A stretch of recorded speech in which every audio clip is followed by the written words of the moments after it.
Ok, amados, muchas gracias. Vamos a abrir nuestras Biblias en 1 Timoteo capítulo 4. 1 Timoteo capítulo 4. Y el día de hoy vamos a leer el verso 13 nada más, porque obviamente este es un mensaje que viene de hace muchas semanas atrás. 1 Timoteo capítulo 4, verso 13. Abra ahí su Biblia, por favor. El mensaje de hoy es la continuación de un mensaje que ha venido por varias semanas. Les voy a pedir por favor que nos pongamos una vez más de pie para honrar al Señor de la palabra. 1 Timoteo 4:13 dice así la Sagrada Escritura.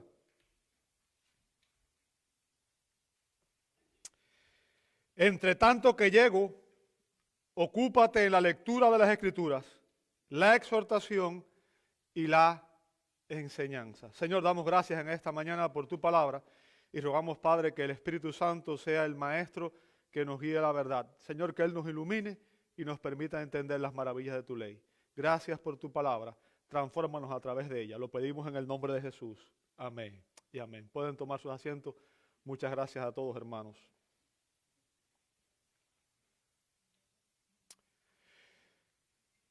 Si nos preguntáramos por qué existen tantos problemas, tantas falsas enseñanzas en las iglesias evangélicas, seguramente la respuesta es muy sencilla. La respuesta es que existen ministros no calificados. Y Pablo vio eso en la lectura bíblica que tuvimos en el libro de los Hechos, en el capítulo 20.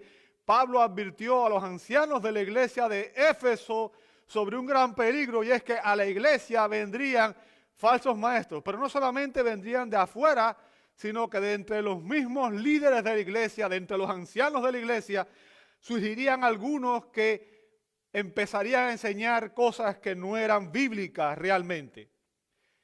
Así que los falsos maestros han sido un problema serio a lo largo de la historia de la iglesia. ¿Qué se requiere para ser un buen ministro de Jesucristo? En el pasaje que estamos analizando, Pablo da 13 responsabilidades de un buen ministro de Jesucristo. 13 responsabilidades de un buen ministro de Jesucristo. Y hemos visto obviamente las 8 primeras. El día de hoy vamos a ver la número 9, que está precisamente ahí en el verso 13, ¿verdad? Un buen ministro de Jesucristo exhorta. Un buen ministro de Jesucristo exhorta. Fíjense, Pablo dice, entre tanto que llego. Otra posible traducción sería, entre tanto que voy. Y esa expresión nos recuerda la intención de Pablo, el propósito de Pablo. O sea, ya le había dicho anteriormente en esta carta que él tenía la intención de ir a Éfeso para acompañar a Timoteo a resolver los serios problemas que había en aquella congregación, ¿verdad? Pablo se proponía ir pronto a Éfeso. Su objetivo, obviamente, era ayudar a su amado hijo en la fe, a Timoteo, a que tuviera éxito en la iglesia. Pero no solamente eso, sino que el objetivo, él lo define en 1 Timoteo 3, 14 y 15, es enseñar a la iglesia cómo debemos comportarnos, cómo debemos nosotros vivir de una manera que traiga gloria a Dios. O sea, ese es el objetivo de esta carta, enseñarnos a nosotros como cristianos cómo debemos comportarnos como iglesia. ¿Bien?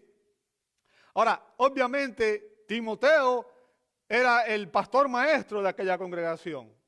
Y Pablo le asigna aquí una serie de responsabilidades. Y le dice que entre tanto que él llega, debe en primer lugar, dice, ocuparse. ¿Ve? Y fíjense, el verbo que usa Pablo en el griego significa dar oído, prestar atención continua. O sea, estas instrucciones que él le da son críticas, son sumamente importantes. Le dice, presta oído, pon mucha atención. Cuando un maestro en la escuela dice, pongan atención, es porque lo que va a decir es algo importante, ¿cierto? Entonces, lo que Pablo va a decir aquí es muy, muy importante. ¿Sabe? Este término que usa Pablo aquí en el griego era un término náutico, o sea, un término que empleaba las personas que tenían que ver con la marinería, ¿bien?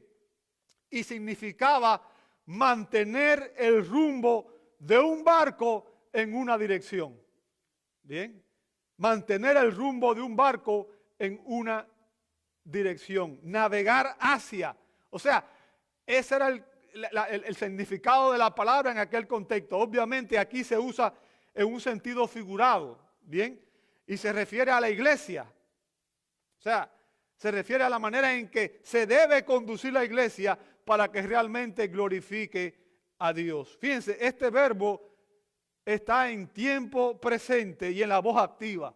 Y esto significa que Timoteo debe prestar una atención continua a estas cosas, a estas instrucciones que va a recibir.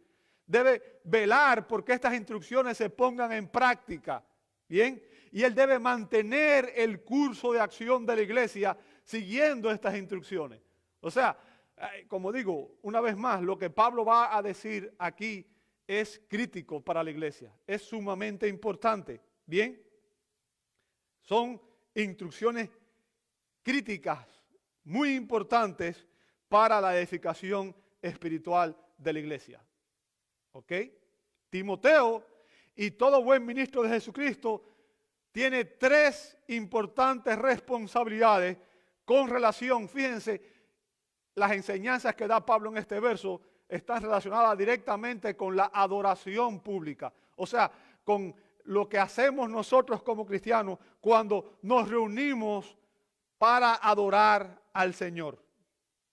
Ahora, debo aclarar, Pablo no menciona aquí todos los elementos de la adoración. Si usted ve, por ejemplo, en el culto que estamos celebrando hoy, en este servicio, hemos orado, hemos leído la Escritura, hemos cantado, hemos ofrendado. Ha habido una serie de cosas que hemos hecho que Pablo no menciona en este pasaje. Bien, Pablo no menciona aquí la cena del Señor tampoco, que son también elementos de la, obviamente, adoración. ¿Por qué? Porque el objetivo de Pablo en este contexto no es establecer un modelo de liturgia. Y por si no saben, el término liturgia significa el orden y la forma en que se dirige un culto público. O sea, la liturgia es la manera en que se arregla o se ordena un culto público. Entonces, Pablo, las instrucciones que da tienen un propósito. ¿Cuál es el propósito que tiene Pablo al dar este pasaje, al dar este verso, al dar esta enseñanza? Bueno, su propósito es ayudar a Timoteo a confrontar específicamente el serio problema que había surgido en la iglesia de Corinto. ¿Cuál era el problema que había en la iglesia de Corinto? Bueno, ya dijimos, vimos en el capítulo 20 en la lectura bíblica y hemos visto ya los que venimos siguiendo esta serie que habían surgido falsos maestros, falsas enseñanzas dentro de aquellas iglesias, ¿verdad? Y Pablo instruye a Timoteo y a todo buen ministro de Jesucristo a ejercer su liderazgo prestando atención y suma preparación en tres áreas específicas de la adoración pública. Tres áreas específicas de la adoración pública, que son críticas, son fundamentales para que la iglesia realmente pueda ser edificada en la fe. Ahora vamos a ver estas tres áreas que son críticas para la edificación espiritual de la iglesia. En primer lugar, Pablo dice que un buen ministro de Jesucristo debe ocuparse en la lectura de las Escrituras. ¿Lo veis conmigo, verdad? En la lectura de las Escrituras. ¿Sabe? Otra posible traducción de este verso sería: dedícate a leer las Escrituras. Dedícate a leer las Escrituras. ¿Sabe? El sustantivo aquí, lectura, en el original, se refiere no a la lectura privada, sino a la lectura pública, la lectura ante una congregación. Bien, por tanto se está refiriendo a la lectura de la Escritura en el culto público. La lectura de la Biblia ocupó un lugar central en el culto de la iglesia primitiva.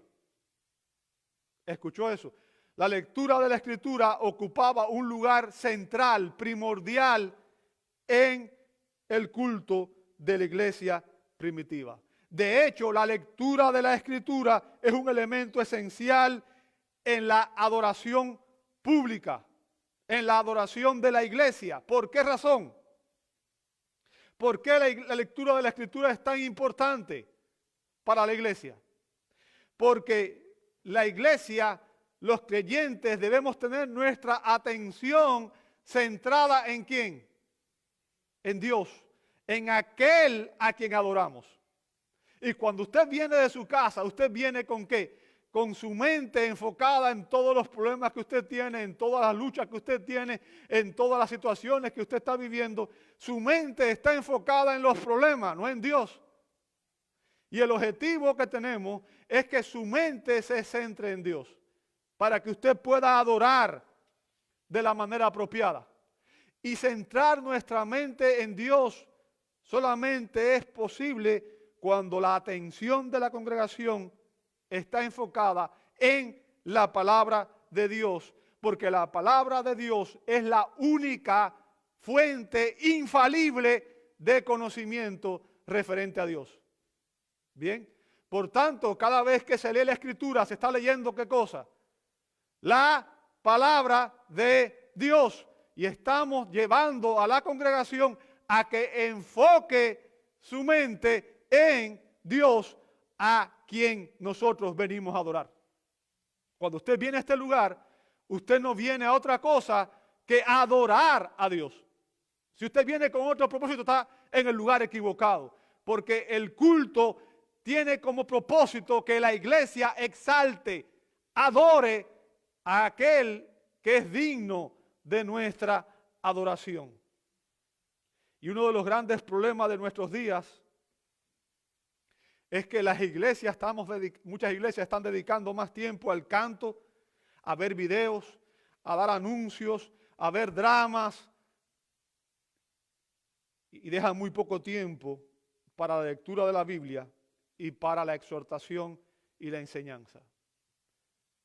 Mucho tiempo a esas cosas y poco tiempo a la lectura de la Escritura y a la exhortación y la enseñanza.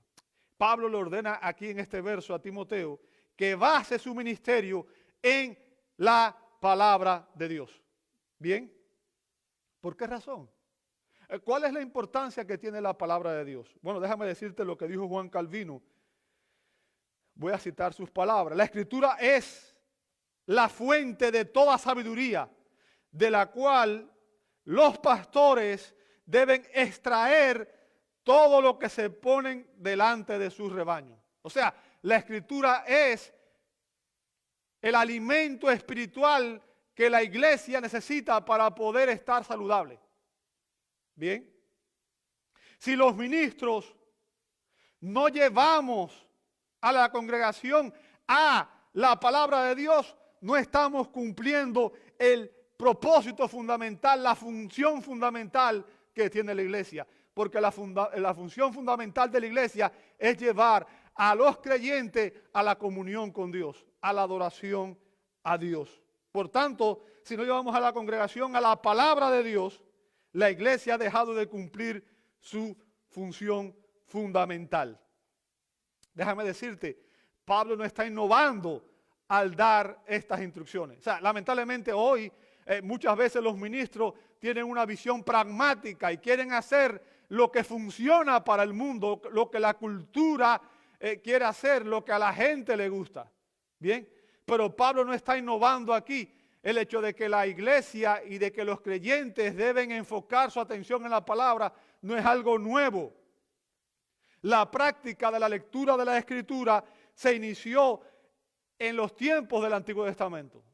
Usted puede ver, por ejemplo, en pasajes como Éxodo 24:7. Éxodo 24:7 dice, luego tomó el libro del pacto, y ahí está hablando de Moisés. Bien, tomó el libro del pacto. ¿Qué libro es ese? Era obviamente los libros que él había escrito. Bien, la ley, la Torá, ¿ok? Los primeros libros del Antiguo Testamento. Tomó el libro del pacto y ¿qué hizo? Y lo leyó a oídos de quién. Y ellos dijeron, todo lo que el Señor ha dicho, ¿qué cosa? Y obedeceremos. ¿Se da cuenta? Esta es la manera. Leer la palabra de Dios para que la congregación sea expuesta al mensaje de Dios y la congregación tiene que tomar esta actitud. Todo lo que Dios ha dicho, nosotros lo haremos y lo obedeceremos. ¿Se da cuenta? Vamos a ver otro pasaje, Deuteronomio 31:11. Podría citar muchos más, pero obviamente el tiempo es un factor aquí. Deuteronomio 31:11 dice, y cuando todo Israel, fíjense, cuando todo Israel venga a presentarse delante del Señor tu Dios en el lugar que Él escoja, bien, fíjense lo que debe hacer. Leerás esta ley delante de ¿quién?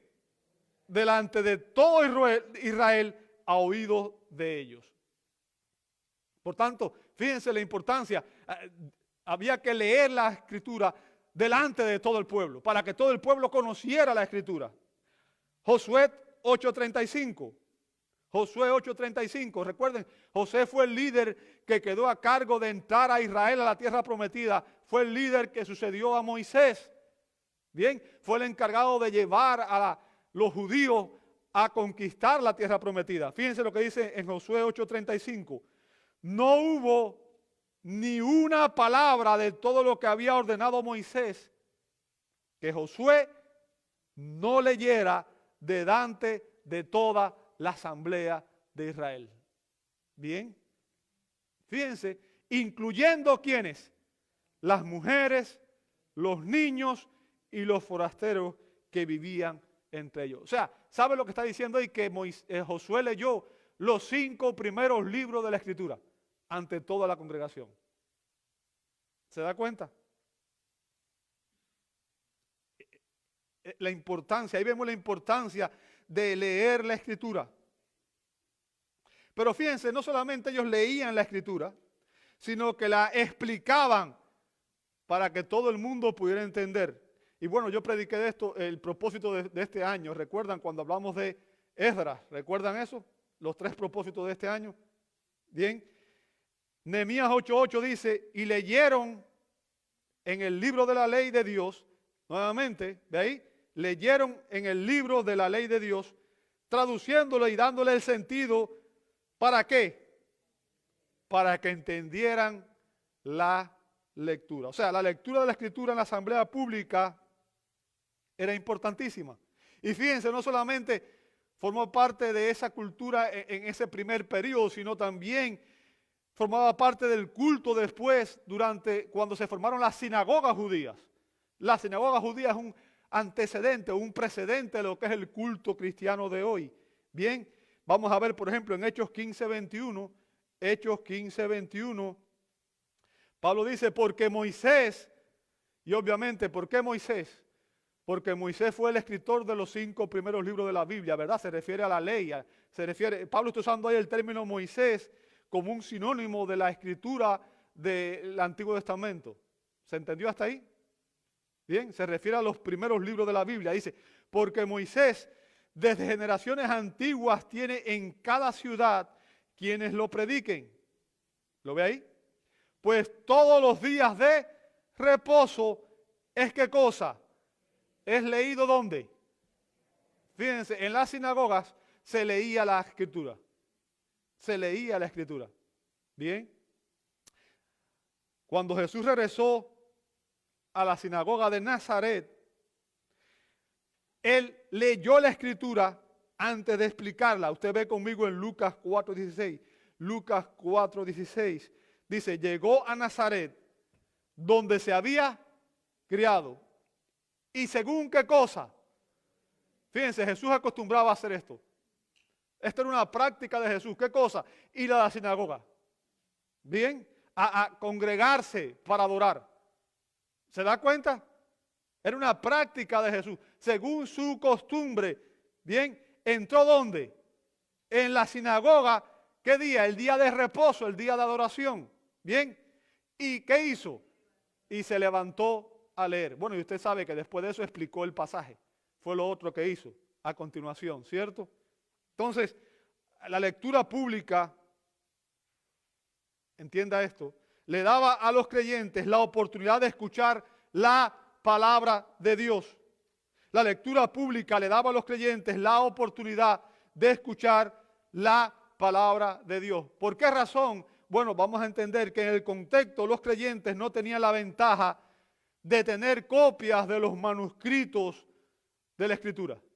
Bien, las copias de la Escritura en aquel tiempo eran hechas a mano. No habían como hoy imprenta, ¿verdad? Que usted sabe que la imprenta revolucionó la manera en que nosotros tenemos hoy libros los libros. En aquel tiempo los libros eran a mano y las copias eran hechas a mano. Por tanto, las copias de las Escrituras eran muy escasas y generalmente en cada sinagoga y después en cada iglesia había solamente un set de copias de las Escrituras. Por tanto, el único momento en el que la congregación era expuesta a la palabra de Dios era precisamente en la lectura que se hacía durante el servicio. ¿Entiende la importancia de leer la palabra de Dios? Era crítico, ¿verdad? ¿Sabe? Los creyentes anhelaban escuchar la lectura. ¿Sabe? Una de las cosas más tristes y dolorosas que hay es que, por ejemplo, en esta nación uno tiene la bendición de que puede tener cuantas Biblias uno quiera y cuantos libros uno quiera, ¿verdad? Y tristemente muchas personas tienen su Biblia y ni siquiera la leen, no invierten tiempo en leerla. ¿Sabe que hay lugares hoy donde hay creyentes que no tienen acceso a la Escritura y donde hay creyentes que la única manera en que pueden tener acceso a la Escritura es cuando la leen, alguien trae una Escritura y se la lee? Y de hecho hay personas que todavía hoy copian Escritura en algunos lugares porque no se permite el acceso de la Escritura. ¿Ok? Y el punto que quiero que usted entienda es que la lectura de la Biblia ha sido un elemento importantísimo y central en la adoración pública a lo largo de la historia, no solamente de la iglesia, sino también de la nación de Israel, de la sinagoga y ahora de la iglesia. Ahora, quiero compartirles una advertencia que hicieron un grupo de expositores, entre los que se encuentra uno de mis predicadores favoritos, el doctor David Martin Lloyd Jones, que es uno de mis predicadores favoritos, ¿verdad?, sobre este tema, sobre la lectura de la Escritura. Este hombre, este grupo de hombres, porque no fue el solo, es un comentario y hay varios autores, dice: a menudo me sorprende la informalidad e incluso el absoluto descuido con que se leen las Escrituras en el culto público. Hablando del verso 13 del que estamos predicando, dice: esta amonestación de Pablo sugiere preparación, que el lector se prepare de antemano para leer la palabra de Dios con la convicción de que es la palabra de Dios. Si las Escrituras se leen de una manera aburrida y cantarina, enfatizando principalmente los signos de puntuación, se daña el servicio de adoración. Estoy cada vez más convencido de que la lectura de las Escrituras es un canal a través del cual Dios nos habla directamente. Merece atención y énfasis genuino. Fin de la cita. O sea, lo que está explicando es que la lectura de la Escritura debe ser un elemento central en la adoración pública. ¿Ok? Y déjeme decirle, la lectura de las Escrituras fue una de las prácticas que la iglesia primitiva precisamente heredó del culto judío. Bien, sin embargo, déjeme explicarle una clara distinción entre lo que ocurría en la sinagoga y lo que ocurría en la iglesia primitiva. Es que la iglesia no solamente leía las Escrituras del Antiguo Testamento, sino que la iglesia también leía las epístolas de los apóstoles. Usted puede ver conmigo, por ejemplo, que Pablo instruyó a la iglesia de Colosas en Colosenses 4:16. Vea lo que dice ahí, Colosenses 4:16. Cuando esta carta se haya leído entre vosotros, ¿qué cosa? Hacerla leer también, ¿dónde? En la iglesia de los laodicenses. Y vosotros por vuestra parte, leed, ¿qué cosa? La carta que viene de la Odisea. O sea, fíjense, él instruyó para que los laodicenses leyeran la carta de los colosenses y que los colosenses leyeran la carta de los laodicenses. ¿Se da cuenta? También le dijo a los tesalonicenses, 1 Tesalonicenses capítulo 5, verso 27, os encargo solemnemente por el Señor que se lea esta carta, ¿a quién? O sea, a toda la congregación, ¿se da cuenta? Ahora, yo no sé si usted prestó atención a esto que leímos, pero lo que resalta ahí, y quiero que usted entienda, no es solamente el hecho de que toda la congregación debía escuchar la lectura de las epístolas de Pablo, sino que indica que la iglesia primitiva reconoció que los escritos de los apóstoles también eran inspirados por Dios. ¿Entiende eso? Porque yo quiero que usted entienda, los judíos tenían una distinción. Los libros inspirados eran los libros, la escritura. El término escritura es un término teológico, un término técnico. El término griego grafé, escritura, es un término teológico. Se refiere única y exclusivamente a los libros inspirados. Bien, y esos eran los libros que se leían en el culto judío. Por tanto, cuando la iglesia primitiva empezó a leer las epístolas de los apóstoles, estaban indicando que los tenían al mismo nivel, que reconocían que aquellas epístolas, las epístolas de Pablo, eran inspiradas por Dios. Y por tanto también eran, ¿qué cosa? Palabra de Dios. Y el punto que vuelvo a recalcar otra vez, y lo he dicho una y otra vez, pero usted sabe, si uno es maestro, una función del maestro es repetir las cosas para que la gente las recuerde, ¿cierto? La lectura pública de las Escrituras ha sido un elemento esencial de la adoración cristiana a lo largo de toda la historia de la iglesia. O sea, a lo largo de toda la historia, la lectura pública ha sido un elemento esencial en la adoración. ¿Por qué? Porque la lectura de la Biblia concentra la atención de la congregación en Dios, porque Dios habla a través de su palabra. Y es por eso que es tan alarmante la tendencia actual en muchas iglesias evangélicas de abandonar la lectura de las Escrituras en los servicios de adoración. Bien, como hemos dicho, la lectura de la Escritura prepara a la congregación para la exposición. O sea, el propósito por el cual se lee la Escritura es preparar la mente de las personas para cuando se explique esa palabra. Bien, porque como afirma William Barclay, y déjeme decirle algo que me llamó la atención, William Barclay era un liberal. Un liberal. ¿Qué significa con un liberal? Significa una persona que muchas veces interpretó la Biblia a su manera. ¿Ok? O sea, su interpretación no era ortodoxa. Sin embargo, fíjense el consejo que él mismo da. Y esto llama la atención porque es una contradicción con las cosas que hizo a veces. Dice, cito, en última instancia, los hombres no se reúnen para escuchar las opiniones de un predicador. Se reúnen para escuchar, ¿qué cosa? La palabra de Dios. El servicio cristiano está centrado en la Biblia. Excelente consejo, ¿cierto? Usted no vino aquí para escuchar mis opiniones. No vino aquí para escuchar lo que me gustaría que fuera. No vino aquí para que yo le dijera lo que yo pienso, lo que me gustaría. No, usted no está aquí para escuchar la opinión de un predicador. Usted está aquí para escuchar la palabra de Dios. Por tanto, todo el servicio cristiano debe estar centrado alrededor de la Biblia, porque la palabra de Dios no la tengo yo, la palabra de Dios está en la Escritura. Bien, es importante. Y la palabra de Dios es la que debe ser leída y la que debe ser explicada. Y por eso se predica la Escritura de manera expositiva, para que usted entienda el significado del texto en su contexto. Por eso enfatizamos tanto esto, que lamentablemente a muchas personas no le agrada, pero es la manera correcta, porque es la manera en que uno aprende lo que Dios quiere de nosotros. Bien. Ahora, en segundo lugar, Pablo dice que un buen ministro de Jesucristo debe ocuparse, además de la lectura de la Escritura, en la exhortación. Estoy en el verso 13, no he salido de ahí, ¿verdad? Estoy en el verso 13.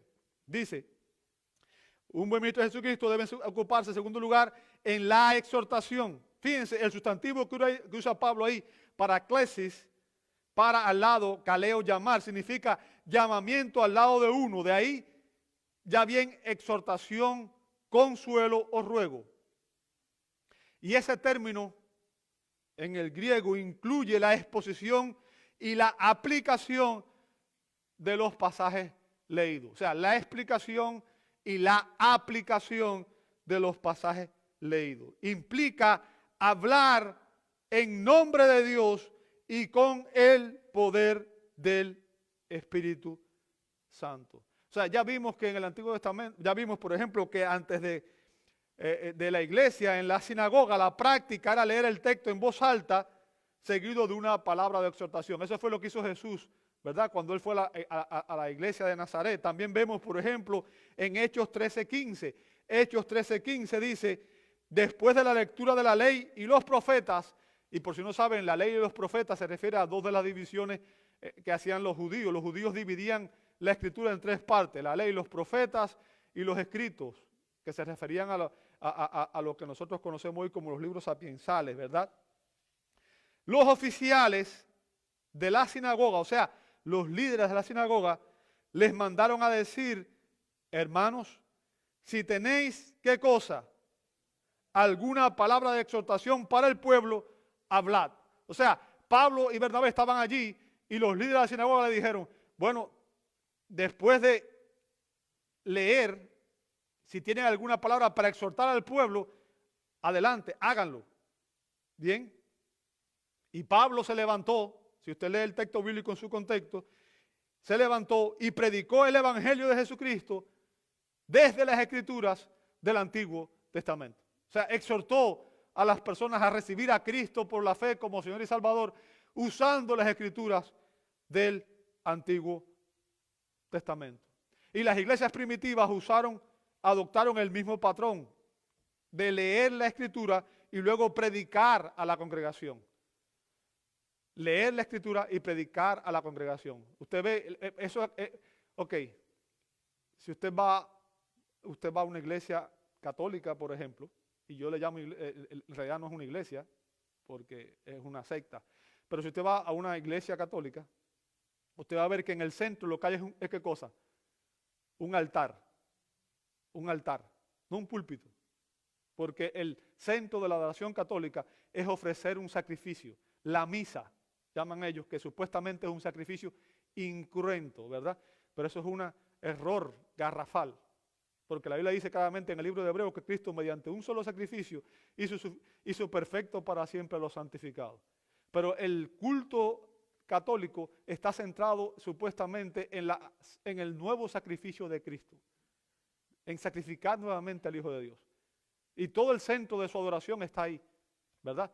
Y tienen sacerdotes y tienen todo lo que quedó atrás con la ley ceremonial, todo lo que ya no es parte del culto. En la iglesia evangélica, el culto, el centro de atención, ¿dónde está? En el púlpito. ¿Por qué? Porque lo que tiene preeminencia en la iglesia debe tener preeminencia, ¿qué es? La palabra de Dios. La palabra de Dios debe ser leída, debe ser predicada, debe ser orada, debe ser obedecida. ¿Entiende el punto? El centro de la adoración está en la palabra de Dios. Y es importante que entendamos esto. La exposición de la palabra de Dios siempre debe desafiar a la acción cristiana. Timoteo, y todo buen ministro de Jesucristo debe exhortar. Es decir, debe advertir. Escuche bien lo que voy a decir, por favor. Todo buen ministro de Jesucristo debe exhortar, es decir, debe advertir, consolar, alentar, amonestar, reprender, aconsejar y animar a los creyentes con relación a la palabra de la Escritura, ayudándoles, exhortándoles a aplicar las verdades aprendidas a su vida. Como dijo Pablo en 2 Timoteo 4:2, predica la palabra, insiste a tiempo y fuera de tiempo, redarguye, reprende. ¿Qué cosa? Exhorta con mucha paciencia e instrucción. En otras palabras, no solamente un buen ministro de Cristo debe leer la palabra, sino que un buen ministro de Jesucristo debe exhortar con la palabra a la congregación. Debe exhortar con la palabra a la congregación. ¿Con qué propósito? Con el propósito de ayudarle a corregir cualquier conducta o creencia falsa. ¿Entiende eso? Ayudar a corregir a la congregación cualquier conducta o creencia falsa. ¿Cómo? Usando argumentos bíblicos convincentes. Usando la palabra de Dios para traer convicción. Ayudándole a entender el error en su comportamiento o en su creencia. Ese es lo que hacemos cada domingo. A través de la predicación estamos desafiando a todo y cada una de las personas que asisten para que usted entienda que debe obedecer la palabra de Dios. Ese es el objetivo. Bien. Nuestro objetivo es que usted lo que aprenda lo aplique a su vida personal. Y en tercer lugar vamos a ver que un buen ministro de Jesucristo debe ocuparse, dice después, la enseñanza. ¿Sabe? El término griego didascalía aparece 15 veces en las epístolas pastorales. Y denota aquello que es enseñado. Se refiere específicamente a la doctrina. Doctrina. Y lamentablemente mucha gente en la iglesia dice, no nos dé doctrina. ¿Sabe? Usted no puede crecer como cristiano si usted no conoce la doctrina cristiana.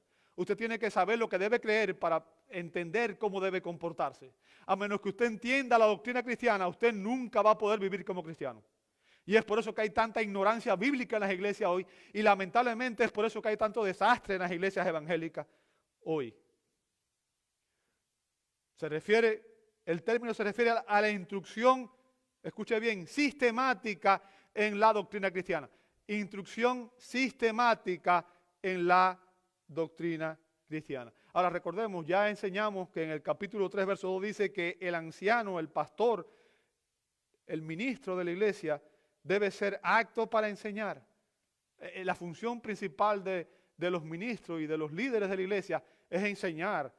¿Enseñar qué cosa? La palabra de Dios.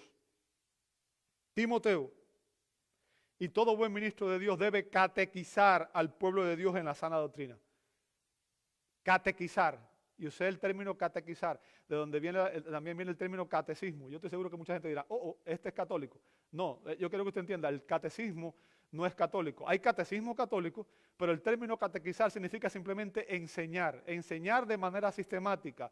Y la idea es que usted necesita aprender sistemáticamente la palabra de Dios.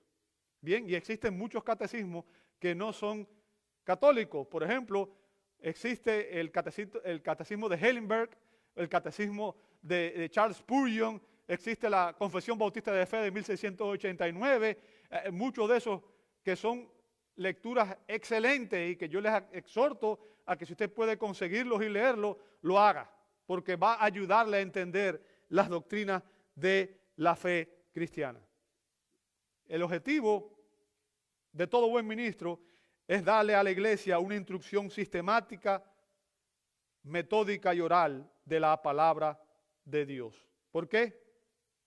Porque la iglesia, o sea, los creyentes, necesitamos conocer, comprender y aplicar las grandes verdades de la fe cristiana para poder ser edificados en la fe, para poder crecer en nuestra semejanza con Cristo. Necesitamos entender la palabra de Dios, lo que Dios quiere de nosotros. Yo quiero que usted entienda, lo fundamental aquí no es cómo usted se siente, es lo que Dios dice que es verdad. Y si nosotros no aplicamos la palabra de Dios a nuestra vida, no estamos viviendo como cristianos. No estamos viviendo como cristianos. Como dijo el predicador, el expositor reformado Philip Graham, la exposición bíblica es esencial para la salud de la iglesia. ¿Escuchó eso? La exposición bíblica es esencial para la salud de la iglesia. Pablo no le dijo a Timoteo que reemplazara el sermón con un drama o que le diera a los efesios 5 pasos para una vida más feliz. Él le dijo que enseñara la Escritura. Y esto es porque la exposición bíblica siempre ha estado en el corazón de la adoración bíblica.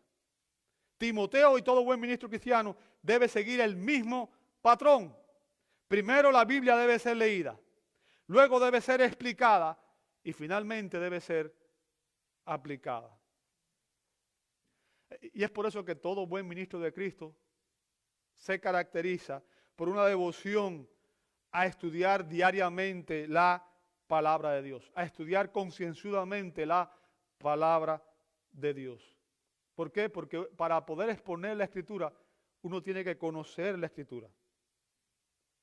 Y un buen ministro debe poder entender la Escritura para poder aplicarla primero a su propio corazón antes de poder predicarla a la congregación. Bien, la exhortación bíblica tiene el propósito de moldear la voluntad y la conducta del cristiano. O sea, es un llamado para que usted cambie aquello que está equivocado en su vida. Bien, mientras que la enseñanza, el propósito de enseñar es formar su conocimiento y sus convicciones en la palabra de Dios.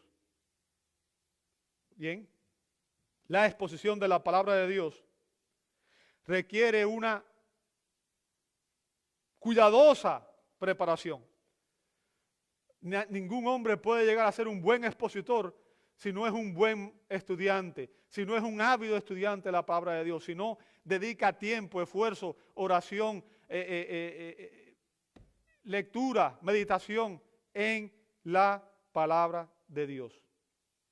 Requiere que el ministro dedique muchas horas a la oración y al estudio de las Escrituras.